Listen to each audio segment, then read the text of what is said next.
ایک Michael Jackson تھا، دنیا کا ڈانسر تھا، اتنا بڑا ڈانسر تھا کہ اس کا دعویٰ تھا اگر میں ڈانس کروں میری مجلس میں مولوی پنڈت کیوں نہ ہو وہ بھی حرکت میں آ جائے.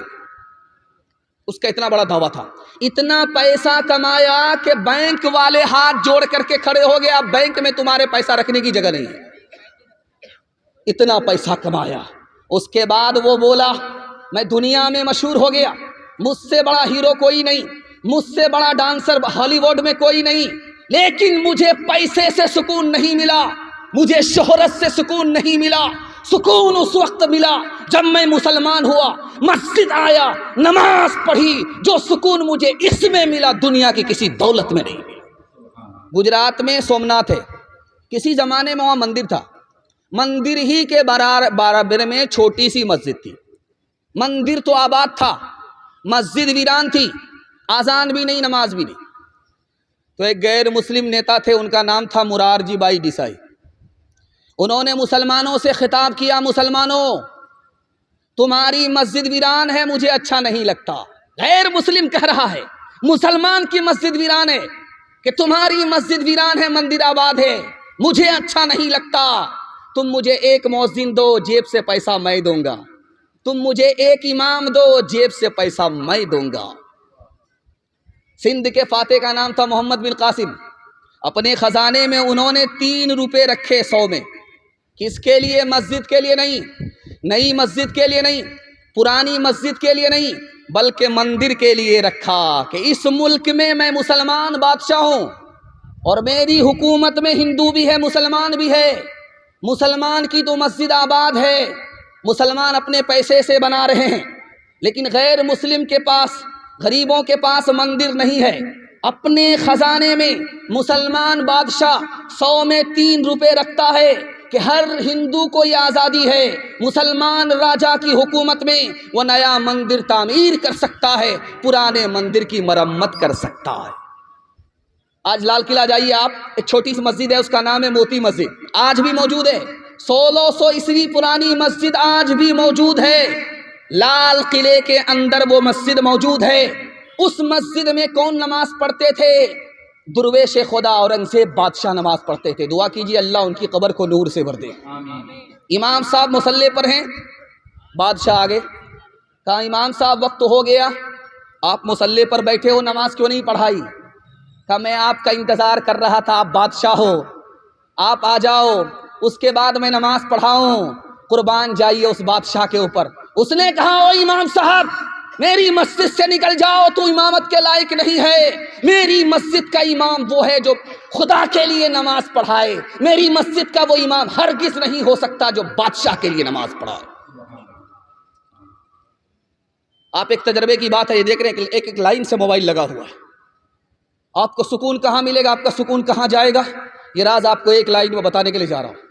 یہ موبائل آپ دیکھ رہے ہیں، صرف 5 منٹ کے لیے آپ موبائل کھولیے، اس کو صرف 5 منٹ دیکھیے گھڑی دیکھ کر کے، آپ کے 1 گھنٹے کی نیند حرام ہو جائے گی.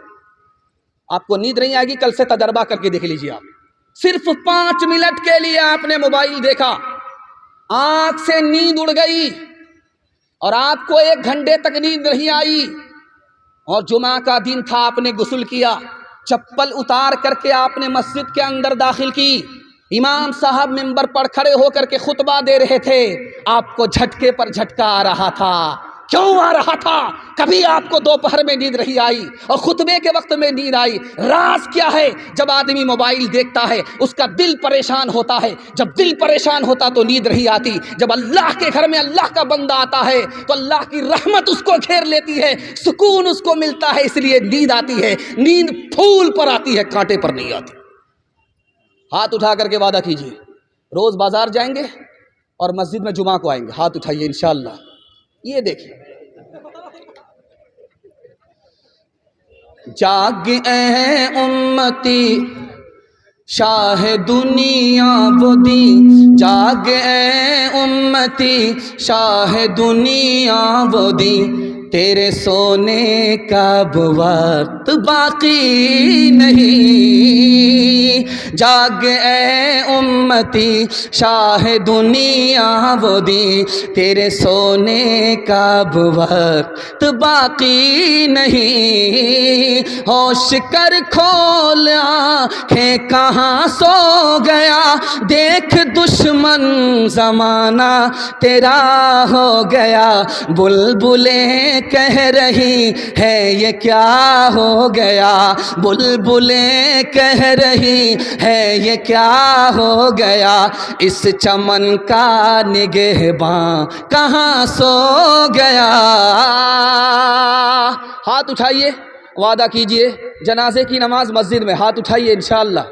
یہ دیکھیں، ایک تو ہم ہاف پاگل ہیں، 12 بج جانے کے بعد بیٹھے، آپ فل پاگل ہیں، کنیا کے بھی ماموں ہیں دلہا کے بھی ماموں، دونوں طرف سے آپ کا ہاتھ اٹھ رہا ہے، لیکن میں آپ کو ٹھکانے لگا کر کے رہوں گا، 2-4 غلطی تو آپ کی معاف ہے، اگر اس سے زیادہ غلطی کی تو نماز جنازہ پڑھانے میں بھی دیر نہیں۔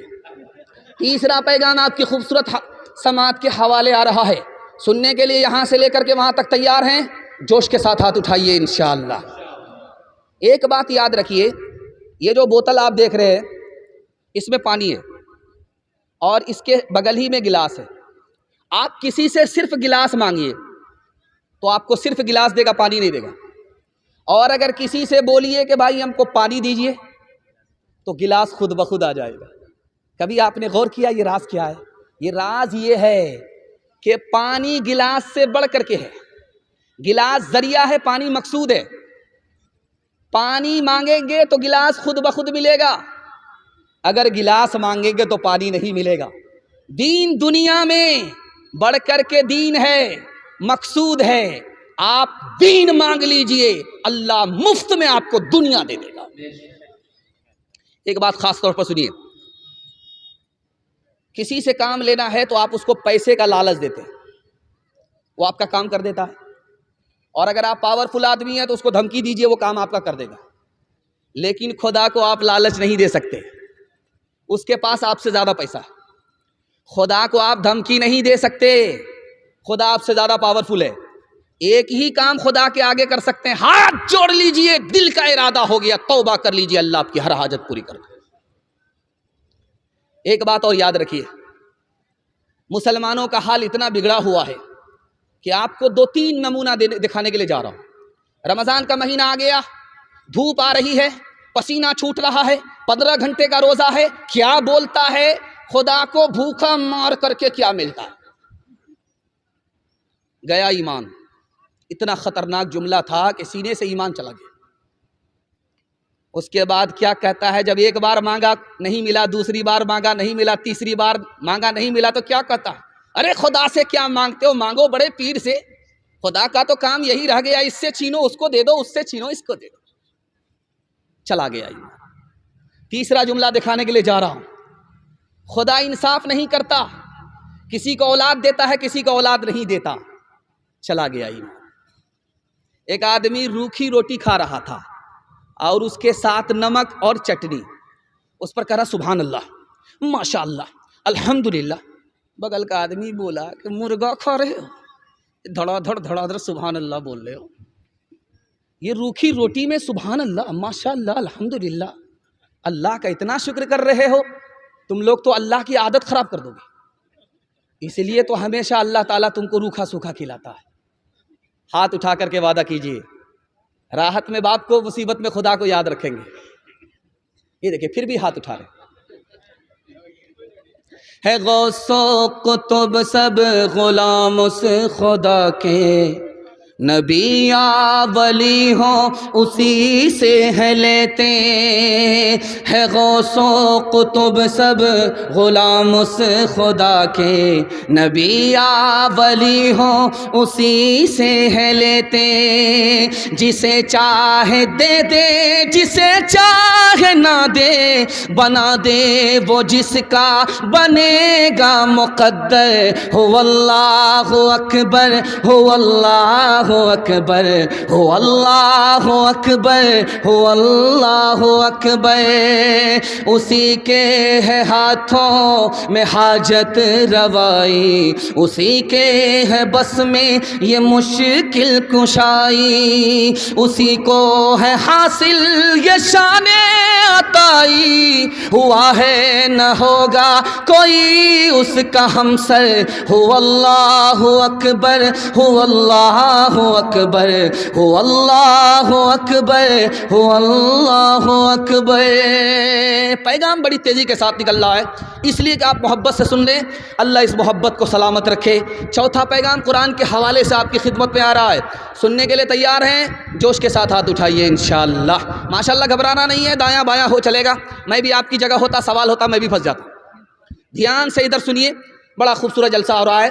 میں تو آپ کو گارنٹی کے ساتھ کہہ سکتا ہوں کہ یہ جلسہ دیالپور سے مگھیلی سے اچھا ہو رہا ہے۔ مگھیلی میں کیا ہے، تم چلو میں آ رہا ہوں تمہارے پیچھے، تم کو زیادہ دیر تک بیٹھنے نہیں دوں گا، یہ ہو سا تھا، لیکن آپ اطمینان سے بیٹھے ہیں، لوگ آپ کو اطمینان سے سنا رہے ہیں۔ اللہ اس جلسے کو قبول فرمائے، اس کی برکت سے ان جلسوں کو بھی قبول فرمائے۔ دھیان سے سنیے گا، سنانے کے لیے جا رہا ہوں۔ دنیا میں ڈائریکٹ تعلق اللہ سے ایک ہی چیز کا ہے، ڈائریکٹ تعلق دنیا میں ایک ہی چیز کا اللہ سے ڈائریکٹ تعلق ہے۔ آپ کہیں گے خانہ کعبہ، نہیں، خانہ کعبہ سے بھی بڑھ کر کے وہ چیز ہے، آج بھی موجود ہے، ہر گھر کے اندر موجود ہے، ہر مسجد کے اندر موجود ہے، ڈائریکٹ اس کا اللہ سے تعلق ہے، اور خانہ کعبہ سے بڑھ کر کے ہے۔ خانہ کعبہ ختم ہو جائے گا لیکن وہ ختم نہیں ہوا، قیامت تک ختم نہیں ہوگا۔ آپ کہیں گے وہ کون سی چیز ہے؟ وہ اللہ کا قرآن ہے۔ اللہ کا قرآن خانہ کعبہ سے بھی بڑھ کر کے ہے۔ خانہ کعبہ مخلوق ہے اور قرآن اللہ کی صفت ہے، جیسے اللہ باقی اسی طرح اللہ کا کلام باقی۔ ایک آدمی کی شادی ہو گئی، 1 سال ہو گیا بال بچہ نہیں، 2 سال ہو گیا بال بچہ نہیں، لوگوں نے کہا یار تو کیسا مرد ہے، شادی ہو گئی کیلنڈر چھپ ہی نہیں رہا ہے۔ اب بیچارہ منہ چھپا کر کے چل رہا ہے کہ کتنے کو کہاں کہاں سے جواب دوں۔ قبولیت کی گھڑی گھوم رہی تھی، ہاتھ اٹھا کر کے دعا مانگا، میرے پروردگار کتنے لوگوں سے منہ چھپاتا پھروں، بیٹا نہ دو صحیح ایک بیٹی ہی دے دو، وعدہ کرتا ہوں جب اس کی شادی ہوگی اس کو رخصت کروں گا، دنیا کی ہر دولت دے کر کے بھیجوں۔ قبولیت کی گھڑی گھوم رہی تھی، اللہ نے بیٹی دے دیا۔ جب وہ بیٹی جوان ہوئی، شادی کا وقت آیا، اس کی جیب میں پھوٹی کوڑی نہیں، پریشان ہوا، امام شافعی رحمۃ اللہ علیہ کے پاس آیا، حضرت غضب ہو گیا، اللہ سے وعدہ کیا تھا بیٹی کو رخصت کروں گا، دنیا کی ہر دولت دے کر کے بھیجوں گا، جیب میں پھوٹی کوڑی نہیں ہے۔ کہہ رہے بے وقوف، دنیا کی سب سے بڑی دولت تمہارے پاس موجود ہے۔ کہا حضور روپیہ پیسہ نہیں ہے، چاندی سونا نہیں ہے، زمین مکان نہیں ہے۔ کہا قرآن کی دولت تمہارے پاس موجود ہے، جب بیٹی رخصت ہونے لگے تو قرآن کو ساتھ میں رخصت کر دو، اللہ کا وعدہ پورا ہو جائے گا۔ قرآن کے مقابلے میں دنیا کی کوئی دولت نہیں ہو سکتی۔ بچہ پڑھ رہا تھا مکتب میں، لائٹ چلی گئی، بچہ جھول جھول کر کے پڑھ رہا ہے، استاد پنکھا جھیل رہا ہے۔ کیا مزہ آ رہا بھائی، بچہ جھول جھول کر کے پڑھ رہا ہے، اس کو مزہ آ رہا ہے، استاد کو پنکھا جھیلنے میں مزہ آ رہا ہے۔ گھوم کر کے ادھر جا رہا ہے بچہ کو پنکھا کی ہوا دیتے ہوئے، پھر ادھر آ رہا ہے، بادشاہ آیا، اس نے دیکھا واہ کیا شاندار قرآن کی تعلیم ہو رہی ہے، خوش ہوا، 10,000 سونے کے سکے اس استاد کو دے دیا۔ اس نے باب جنم میں سونے کا سکہ نہیں دیکھا تھا، 10,000 سونے کے سکوں کو کبھی نہیں دیکھا تھا۔ دیکھتے ہی کیا بولا، حضور میں نے کون سا کارنامہ کیا ہے اتنا بڑا انعام دے دیا؟ کہا نکل جاؤ میرے مدرسے سے، تم کو اس مدرسے میں پڑھانے کی ضرورت نہیں ہے، قرآن کے مقابلے میں تم نے 10,000 سکے کو بڑا سمجھا، تم قرآن پڑھانے کے لائق نہیں ہو۔